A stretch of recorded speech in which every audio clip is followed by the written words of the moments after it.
Certainly appreciate the singing tonight. These ladies have sung. Turn back to 2 Timothy. I want to try to finish the message I started this morning. Didn't have any hopes that I would finish it today, this morning at least, and probably get back to the gaslighting thing next Sunday evening, Lord willing. But we're talking about spiritual veterans. Veterans Day right around the corner. I think it's good. I'll say it again. I'll say some things tonight, of course, I said this morning, but I hope I say something different also. But I am certainly for a day when we recognize those who have sacrificed so greatly for our country. And that means sacrifice for me and for you, for our families. Just a couple of things I'll mention that I did this morning. One person said a true soldier fights not because he hates what is in front of him, but because he loves what is behind him. Another, courage is not the absence of fear, but the ability to face it. Another, this nation will remain the land of the free only so long as it is the home of the brave. Another, we don't know them all, but we owe them all.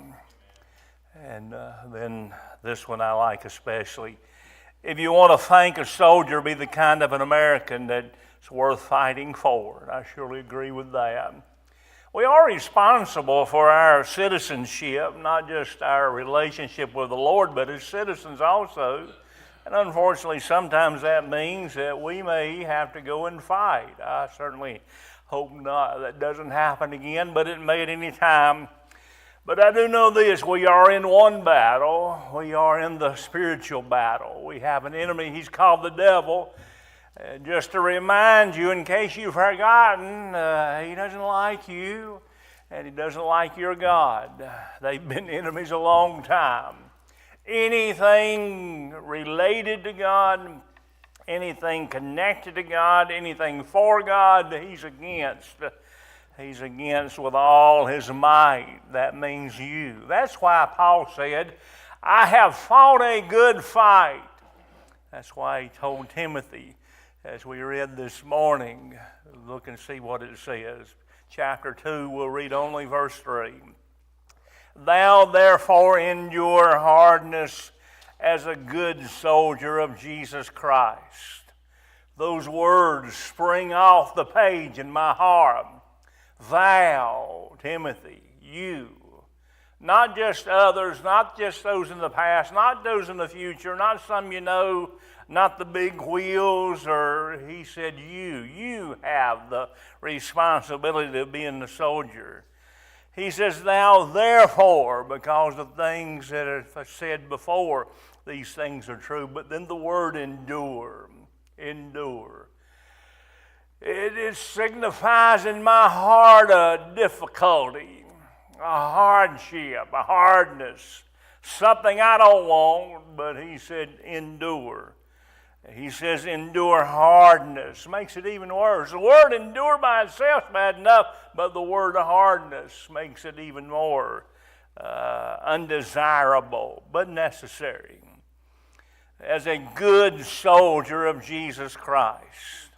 I mentioned this morning that spiritual veterans are veterans that know things. They have, just like the veterans of our country, they have gone through some things, they have been taught some things, they have learned some things, they have been exposed to some things where they have learned from. They have learned about the vigor of work, the importance of training and working and preparing now for the battle ahead.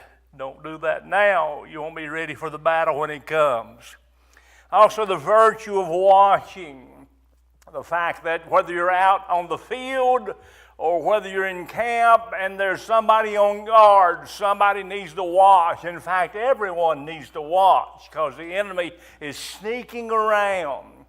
He walketh about, prowls around, is what it says, seeking someone to devour.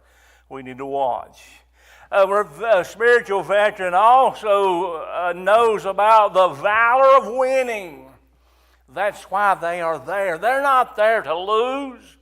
They're not there knowing, well, we ain't going to win, but we got to be here. No, they have the idea, they have the purpose of winning. They want to be victorious. So should we. We should not be defeated. We should not be easily overcome. We should, with all our heart, with the Lord's help, I say with the Lord's help, set our heart to win. Then the spiritual veteran knows about the victims of war. They know about those who have gone AWOL. Now, I go on tonight by mentioning this. A spiritual veteran knows the variety of weapons. It may sound strange, but it's exactly what I'm trying to say. The soldier on the battlefield, the soldier in the barracks, or the soldier in the church has been given weapons or equipment. It's not just the rifle, it's not just the weapon that's on my heart.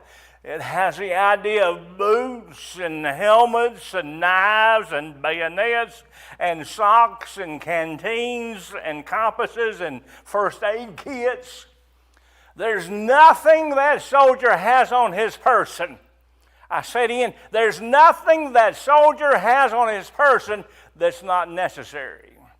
Now, all of it to get combined gets heavy and cumbersome and difficult to handle. But if he throws one thing away, if he discards one thing, his life is in jeopardy. And his help that those weapons or those items that equipment provides is lessened. That is especially seen in every branch of service, but the Marines say this about their rifle. The rifleman's creed says this is my rifle. There are many like it, but this one is mine. My rifle is my best friend. It is my life. I must master it as I must master my life. My rifle without me is useless. Without my rifle, I am useless. That speaks of their understanding of the importance of weapons.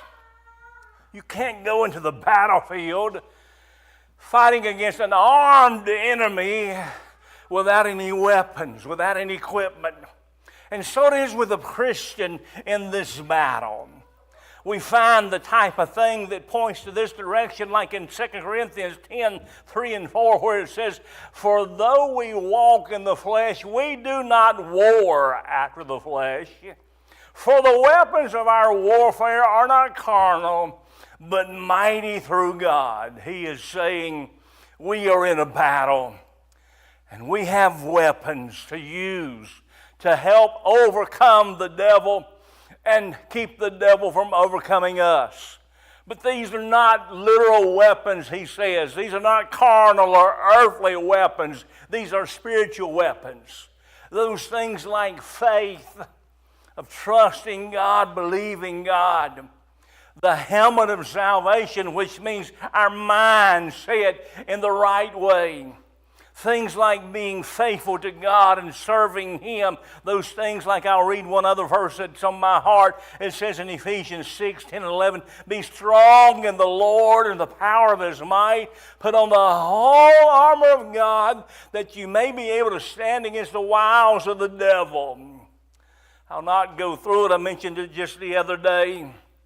But the whole armor of God consists of several items that is our equipment that we are to use if we want to be victorious and not defeated by the devil. I'm talking about the variety of weapons, all kinds of different things that go together to help us to keep from being defeated. And the truth of Scripture, the faith of knowing we can trust God, the helmet of salvation that helps us think right, the sword of the Spirit that helps us to be offensive, prayer, which talks about being able to communicate with the Lord. I'll mention this later, but I'll just touch on it right now.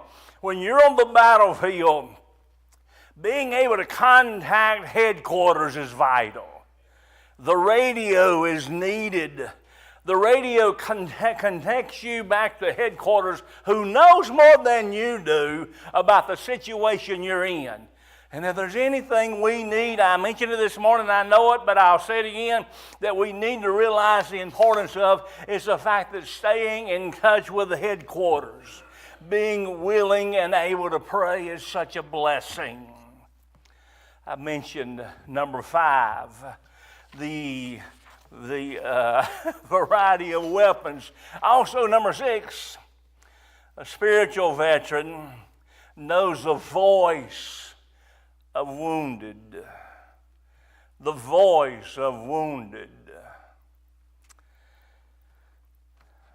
I have thought about this, and I have no idea what it's like, because I never served. I've told you before, the year I was going to be drafted, they stopped the draft. And in my mental state then, I didn't care anything about going to do anything except to please me. So I never signed up. So I have no idea what I'm talking about as far as experiencing it, but I have read, I have watched, I have tried to study about those who are fighting. And some, while they're fighting, those around them get wounded. Sometimes the wounds are their fault. They did not do what they were trained to do.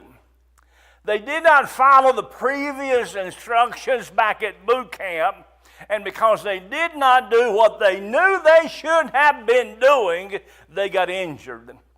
They got wounded. They stepped on a mine that they should have been able to detect was there. They were in a place where they should not be, and they got wounded. So because of their lack or their neglect, they got wounded. And that can happen to us. Because we do not listen to what we have known, what we have been told, what we know to do. When we don't do what we know we should do, we're asking for trouble. We're asking to be wounded by our enemy. I'm talking about the voice of the wounded. If you could hear those people saying anything, if those wounded people could speak, they would say, "Don't do what I did. You'll regret it." Some were injured, some are injured, some are wounded because it's their fault.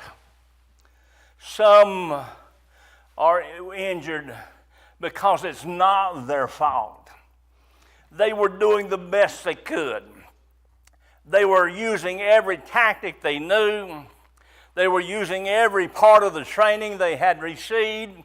They had their weapons ready. They were using it the best they could. Yet in spite of the doing the best they could, they still got wounded. And sometimes you do the best you can, and the devil still slaps you around. It seems like he knocks you flat when you didn't even know he's anywhere around. I say this evening, we need to realize how important it is that we follow the instructions of Christ no matter what. Because sometimes even doing the best we can, being faithful to everything, praying and doing all that we know to do, listening to the Lord and listening to the Word, we still can get wounded. The devil can still slap us around and can injure us. Because, listen, we have an enemy who's strong. We do not have to fall. We do not have to get wounded, but we can. And so many times those who are doing the best they can are those that get attacked the worst. That's no doubt true on the battlefield. It's certainly true in the battlefield of this spiritual fight we're talking about tonight. And if those who were injured doing the best they could speak, if there would be a voice we could hear from them, they would say, "Still do right." Now, I have been injured. I have fallen. But don't let my failure discourage you. You keep serving God. You keep walking with the Lord. We all know, can I just say this? We all know people who have been wounded. We don't have to look far to find somebody who somehow has fallen, somebody who has been injured, somebody has taken a blow, someone the fiery darts of the wicked one has struck their heart and struck their mark and done damage. And you can see it by their lack. You can see about the difference. You can understand by looking and listening that there's something wrong. They're not what they used to be. If they could speak, I'm convinced they would say, "Don't do what I did." Sometimes it's friendly fire that causes injury. I'm talking about the voice of the wounded. Some get wounded because they didn't do what they should have done. Some have done the best they can and still get wounded. Some are in the midst of the battle and they get wounded because of friendly fire. Blue on blue. Somehow miscalculation, somehow misunderstanding, and the bomb went the wrong place to the wrong people, or somehow the shot went to the wrong place and the person got injured by someone on his side. And there is such a thing as friendly fire in every church I know. The fact of how we can get hurt by those who are supposed to love us. We can get hurt by those who are on our side. Everybody knows we as Baptists have a reputation of having church splits and church arguments and all the rest. It's so easy to be hurt in church, and what happens, unfortunately, these wounds that people get from friendly fire. Someone didn't say the right thing. Someone said the wrong thing. Somebody didn't do what they expected. Somebody said this, did this, whatever. And the person let it wound their heart when it probably shouldn't have anyway. Most of the stuff that Baptists fight about aren't worth even mentioning. It doesn't take much. But friendly fire is so sad and so harmful. And there's a lot of people, I want to say that again. Did you hear what I said? There's a lot of people out of church really are saved. Not just this church, but every church. A lot of people have quit. They have gotten wounded at a church somewhere, and they have gone home and sat down and quit the battle. But they don't really quit the battle, not in the Lord's work. And if you could go and ask them tonight, I'm talking about the voice of the wounded, what the wounded say after their wounds, after they get hurt. If you could go to that house tonight where somebody who used to walk with God, used to love Him, used to be faithful, and now something has been done, or something has been said, and they got disappointed in the church, and they have quit, they have been wounded by friendly fire. If you could go to their house, you know probably what they would say. Even though they may still be mad, they would say, don't do what I did. Because I guarantee you they're not happy. They don't have peace. I remember years ago we were part of a church split. I'm honest, I did the best I could in the position I was in to try to keep two groups together. Well, I just want to warn you, don't try that. Because it ends up both groups are mad at you. But it did something in my heart that I did not even realize it had done. It injured me. I got wounded. And for months, and listen, I'm talking about I was a preacher, and I was preaching all the time. I was preaching every single week somewhere. But in my heart, there was some bitterness. There was some anger. And I want to tell you what, the Lord just about whipped me to death in my mind and heart before I finally realized I need to get some things right about myself. I had been hurt trying to do the right thing, trying to do the best thing under the circumstances, and things happened that were wrong, but that did not excuse me for getting angry. And I promise you, if you go to the heart or the house of the wounded and you ask them, even those who have been wounded by friendly fire, they would say, don't let it happen to you. They may still be mad, but they'll say, don't let this happen to you. Because there's something missing in their heart. I'm talking about the voice of the wounded.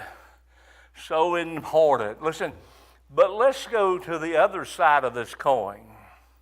I've tried to talk about those who are wounded and what they would probably say. What about the fellow soldier that was a friend of the one who got wounded? And now there's an empty spot there where there used to be a soldier. And that fellow soldier is having to take up the slack of his missing comrade. What about the drill instructor when there's been a soldier that did something dumb, made a wrong move that he should have known not to do, and he got injured because of it. I wonder the drill instructor said, what did I do wrong? Did I not train him well enough? Did I not say the right thing? How have I failed? That drill instructor, they're mean, there's no doubt, but they care about their men, and they care about the mission. I'm talking about when someone gets wounded, there's more involved than just the wounded person. Others are wounded also in their wounds. Others hurt along with them. There's family back home who hears about it and they're heartbroken. There's a nation back at home that hears about it and they're heartbroken. I'm talking about the spiritual veteran knows about the voice of the wounded. I finish with this. The spiritual veteran knows about the vigor of work and the virtue of watching, the valor of winning, the victims of war, the variety of weapons, the voice of wounded, and number 7, the value of waiting. I don't even like saying that word, but there's something about waiting. Most of the services, most of the branches of service, their motto is hurry and wait. Hurry up and do it right now and then wait for the next instruction. But there's one thing about battle, there's one thing about training, there's one thing about enlisting, there's the fact of waiting. There's going to be some waiting. There's a whole lot of work, but there's a whole lot of waiting also. They spend much time waiting. Jesus said in Matthew 24:42, watch therefore, for you know not what hour your Lord doth come. Do you hear what he said? Now, the watch part is clear. He says it. Watch. But he doesn't stop there. He says, for you know not the hour that the Lord doth come. That involves waiting. Watch and wait, because you don't know when he's coming. And there is this truth about the Christian having to learn how to wait. It isn't easy, but we need to learn how to wait right. Waiting right don't mean we sit in the recliner and say, okay, Lord, come on. Waiting right means we keep walking, we keep faithful, we keep serving, we keep doing what we know to do until he comes. But more than that, I'm talking about more than just him coming. I think about this. Here's a group of soldiers in the midst of a battle. Enemies attacking. They've hunkered down. And the commander of that group radios back to headquarters and asks for further instructions. What do we do now? Here's our situation. Here's the predicament we found ourselves. Tell us what we are to do. Now, I'm telling you something. That commander and those soldiers do not want to wait 1 second. They want to know now, what do we do? We are in a terrible shape, a terrible condition, a terrible situation. Tell me what to do now. You ever thought that to the Lord? Lord, I need help now. Lord, I'm asking for something I believe is your will.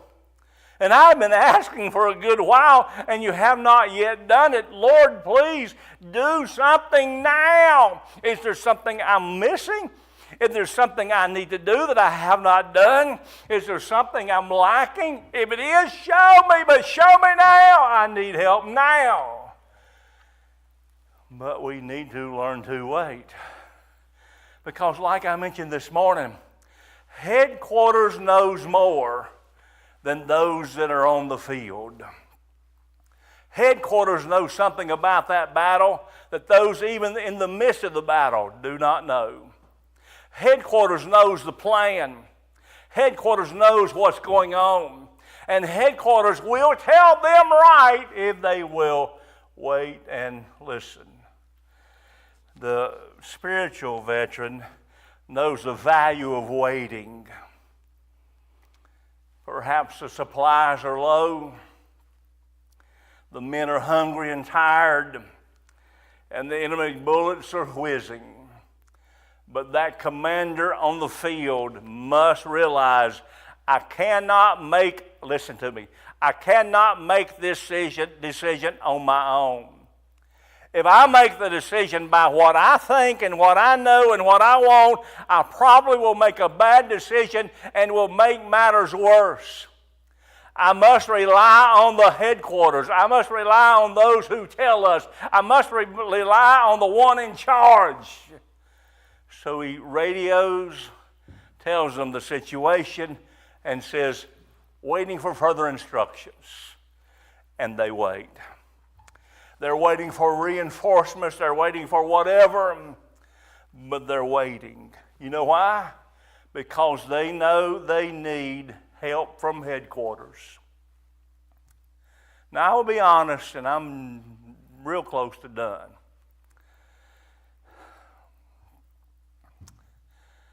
There's a whole lot of things I think we all have been praying for. There's a whole lot of needs we all recognize.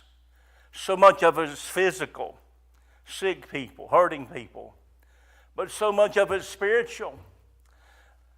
Lost people that have not yet gotten saved, backslidden people that have gotten out of church and seem as though they have no desire whatsoever about getting things right. It's prayer requests that we all have as a group, as a church, as individuals. And sometimes we may get weary. Sometimes we may wonder, is there any use? Why should I even pray again? But I say, keep on praying. Keep on waiting. Keep on trusting God. The God who knows what to do, knows when to do it, and knows how to do it. We will mess him up if we try on our own. If we make our own decisions, it probably will be the wrong decisions. We must ask him, listen to him, and do what he says when he tells us to do it, how he tells us to do it, and then we will get out safe and sound. You're in a battle, but you're not alone, and there's help to be had, and there's victory. The highest award right now is the Medal of Honor. And the soldier who has earned that medal receives it from one man, the president. It's above any other medal, even above the Purple Heart, for extreme and unusual bravery in the midst of battle. And if somehow, some way we could just walk with God and keep on fighting the battle to where one day we will see our commander-in-chief, our president, and he would say, you did a good job. I can't imagine hearing the words, well done, thou good and faithful servant. I can't comprehend that. I can't comprehend how that would feel. I also can't comprehend him looking at me with sad eyes and disappointment. But one day I will stand before him, and so will you. And how we fight this battle will be calculated and reckoned with at that point. Let's stand together. Many of you will just come play something tonight. Maybe there's something on your heart. I realize I just sort of added to what I mentioned this morning, but maybe somebody wants to pray. Maybe you have a burden on your heart for someone.